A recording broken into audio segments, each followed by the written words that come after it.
Superman.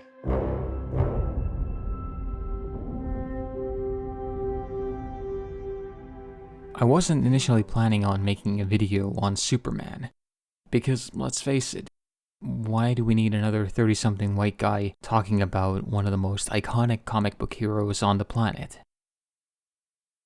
But then I saw the film, and I saw how immensely earnest, heartfelt, and politically charged it was, and let's face it, I can't help myself.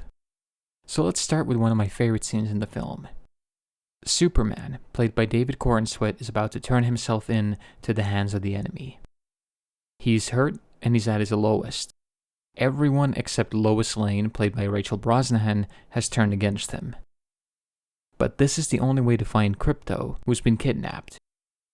And Krypto's his dog, and Lois even points it out. Like, why would you risk your life for a dog?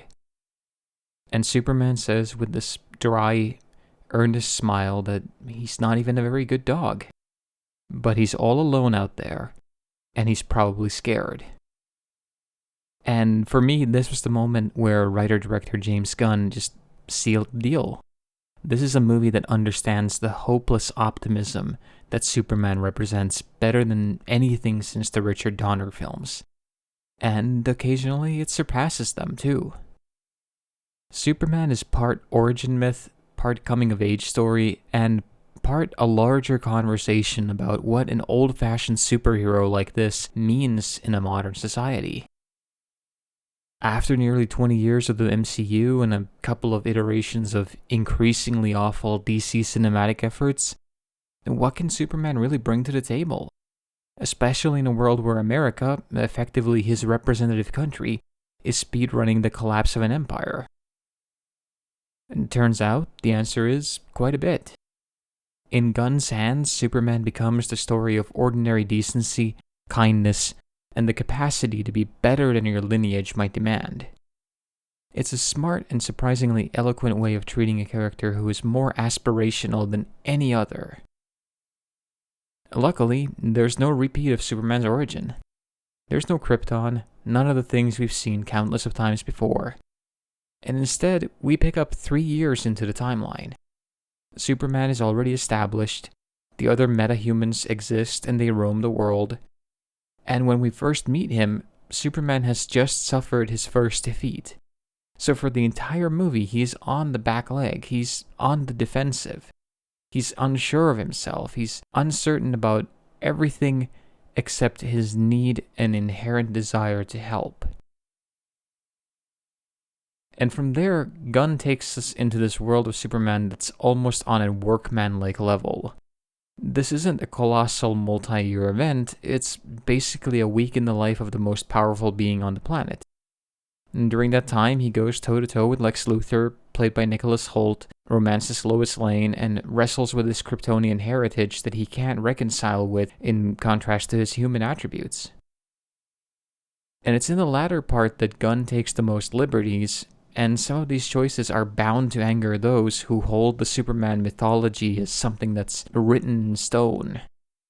For others, it's the kind of daring reinterpretation of the material that is so politically charged and invigorating that it will spark debate and study for years to come. And these politics have always been a part of Superman's story. Originally created by Jerry Siegel and Joe Shuster as a metaphor for the Jewish experience of the 1930s and 40s, Superman now represents the painful transition from lineage, and yes, that includes Zionism, into a humane world undefined by violent constraints. In one of the most ballsiest and shocking moments of the film, Gunn pits a technocrat, a Russian oligarch, and a Palestinian food vendor in this twisted torture scenario where the Palestinian cries out for Superman to resist against the tide of inhumanity. It's heartbreaking and staggering and entirely unexpected in a franchise that's been coasting without an identity for so long. And Corenswet, as Superman, does Christopher Reeve proud. He's everything you'd want from the icon. Here, Superman is vulnerable while still being painfully earnest, and he refuses to accept a more conflicted world beyond the binaries of helping or not helping. And even as Lois tries to stress the importance of seeing the bigger picture, Superman can't help but exclaim in frustration that people were going to die. For him, it trumps over all other objections.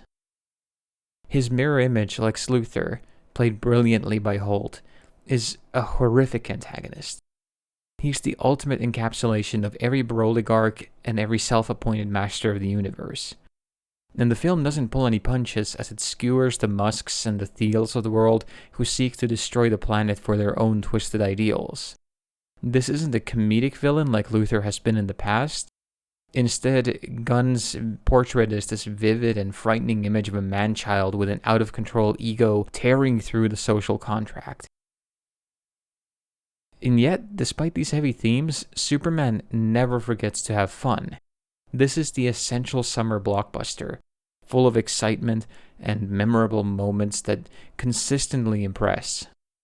It just knows how to balance them with something resembling a full meal.